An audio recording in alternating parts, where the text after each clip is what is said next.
Rado, you were amazingly scary as far as being in the car is concerned.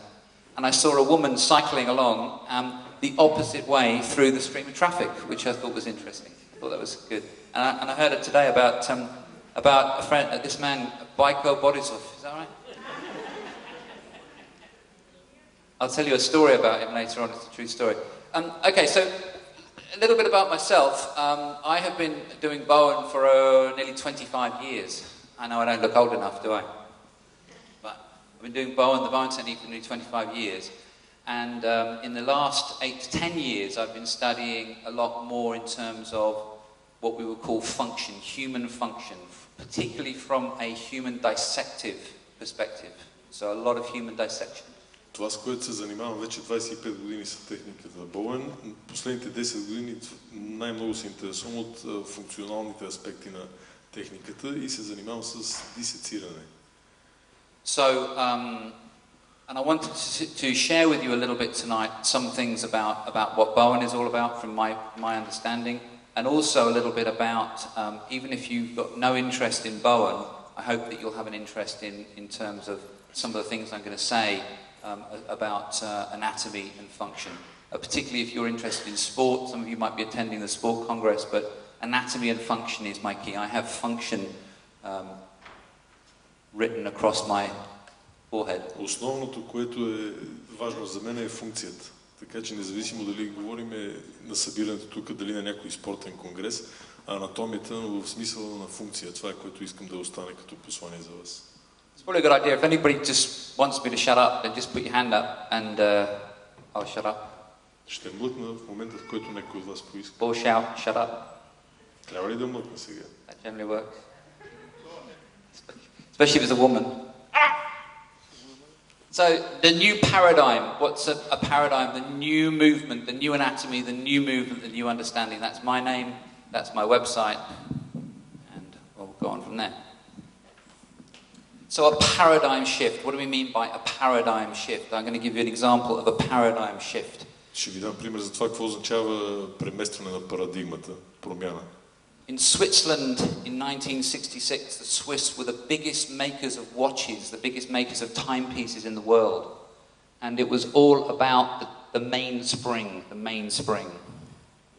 Това са световно известните швейцарски часовници и до 66-та година механизма, по който работите, е показания на снимка. And they had a conference in 1966-1967 about new materials to make the mainspring. The new materials, they were trying to find out the most effective and efficient way. There was no other way on the planet to make a watch except with this. И до 66-та година на миналия век не е имало друг начин да се направи часовник, освен показания. And at this conference, a young man came along and he introduced an idea, and he introduced a concept, a different way of thinking about making watches, and he introduced this. And this was called quartz movement. Quartz movement. И тогава се появява един млад човек, който показва революционно ново нещо, което също представлява часовник. I cannot quite get the quartz movement. Quartz, it's electric watch, basically. All right. Quartz. Okay. Значи показва електронния часовник. So quartz is a crystal. The crystal inside the watch is the way that it's moving. It's powered by the quartz crystal. Instead of it being wound with a spring, it's powered by a crystal inside. Показва кварцовия часовник. And he presented this idea at this conference in 1966 in Switzerland, and the Swiss were very upset, about as upset as a Swiss person can be, which is very upset.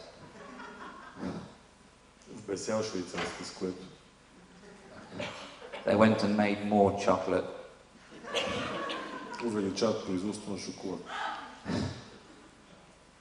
Gosh, we're cross. If you want to upset an Englishman, go and find a queue and stand in front of him. Ако искате да бесите англичани, идете на една опашка и застанете пред първи. All you have to do. Това е достатъчно. Steal my car, run off with my daughter, but don't jump in front of me in a queue. I'll be very upset.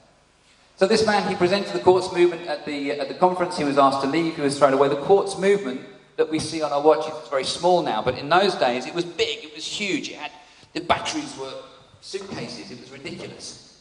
You know?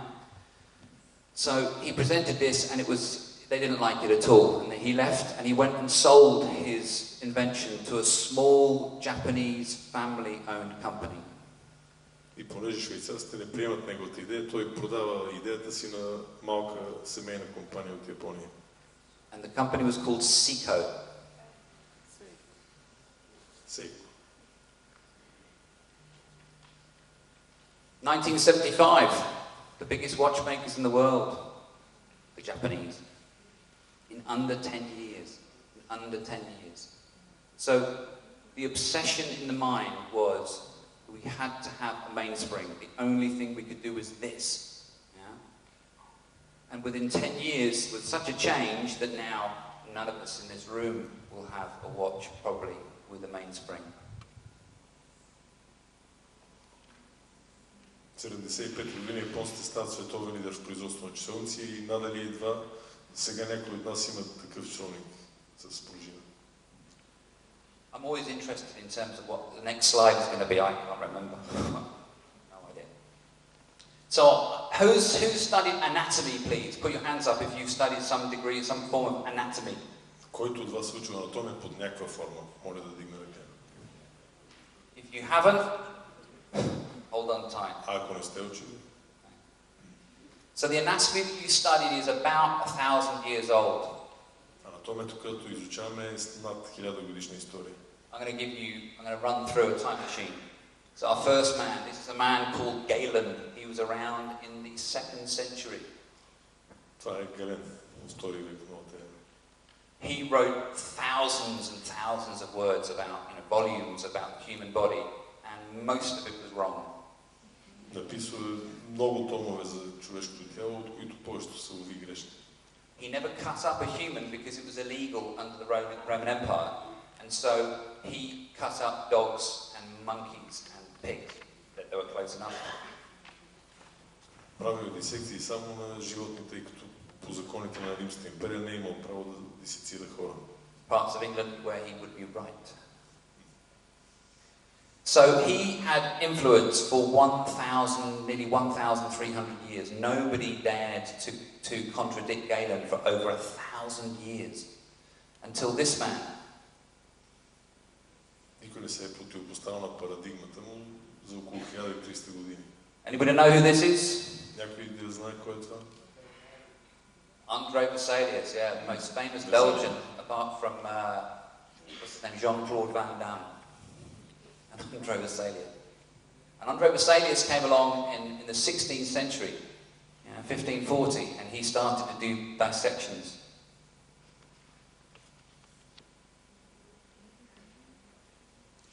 Is he dead? Not dead. So he did 1450 when he started to do dissections, and they upset the doctors so much, these dissections in his work, that he was tried under the Spanish Inquisition and sentenced to death. Осъден на смърт от Испанската инквизиция заради дисекциите, които извършва, тъй като никой от лекарите не е вярвал и не се е съгласил с това, което той прави. Later on, they transmuted that from death to pilgrimage, so he could go death or holiday. След което за мен е смъртната присъда с изгнание. Death or holiday. And so he started to do some work on deconstructing the body, and he wrote a very famous text. And then we had a man in the 18th century, and he was called John Hunter, and he's a very famous English surgeon, and he was the man that effectively formalized medical study in Western Europe. Докторът на Джон Хантер през 840, който фактически се явява основател на съвременното медицинско образование в западния свят. But again, he was still working from the model of classical anatomy. And then the most famous man of all was this man called Henry Gray. And you may have all heard of Gray's Anatomy. Това е последният Хенри Грей, за който предполагам всички сте чули по името на учебника му анатомията на Грей. He was only 34 years old when he died of smallpox, so that was the 19th century. That's Victorian. So. Умира едва на 34 години. So essentially, the anatomical principles that we've got from these gentlemen haven't really changed in many years. It's been the same for a very long time. And, yeah. Така че принципите, които сме наследили от всички тези учители, са доста стари, много години. Anatomy is a Greek word. It means, quite literally, to cut up. You cut something up in anatomy. To dissect, to take apart. To take apart. And hopefully a dead body. There are words for dissecting people that aren't dead. Анатомията е с гръцки произход, означава да разрежеш, да отрежеш, да отнемеш, пожелателно от мъртво тяло. By the way, just in case you hadn't noticed, I don't take many things very seriously. So my aim this evening is for me to have a good time. So that's really what I'm here to do. So join in anytime. Say something else. Ще си отворя едно шише вода, докато ме гледате. Okay. And anytime, you know, it's very lonely up here. So, can you all hear me at the back? Can you hear me? You all okay? Just for this evening, let's do this. Let's let this mean yes. Да уточним, да. И това ще е не. Okay, could you all try that? Otherwise, when I stand here, this is what I see. Now you've all come out at tea break. We're going to have a tea break, by the way. There's coffee and smoked salmon sandwiches and roast beef in about an hour. След около час ще има кафе пауза, но моля ви издръжте до тогава. Okay, so anatomy. These are Vesalius' pictures. They're brilliant pictures. They're beautiful pictures. And these are his pictures. Completely wrong, most of them. They're just rubbish. Много красиви и изключително погрешни картинки, останали още от Везали. But beautiful. Beautiful. Но красиви. If you like that kind of thing, which I sadly do a lot. I collect this stuff. So where were these bodies coming from? These bodies were coming from people that were hanged, people that were criminals that were executed. Телата, които той е дисцирал, са били на престъпници, на екзекутирани хора. And when you have fresh dissection material, if you ever come to one of my dissections, and I would love you to, not all at the same time, you're a bit busy, but we work with preserved material, so the material lasts for years, but this is fresh, it lasts for about 3 days, and then it smells very, very bad.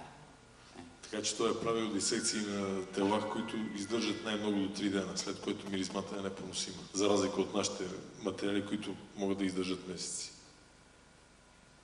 So today, these are famous pictures, these are current models that we have. Today, nothing has really changed.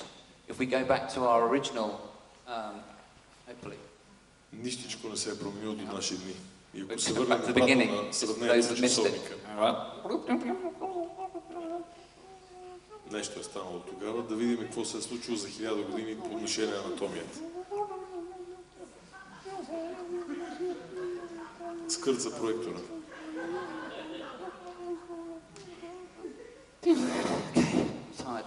Okay, so we look at these pictures, there's not really much different between these pictures and the modern pictures. These are modern pictures. This is Frank Netter, who was an old drunk.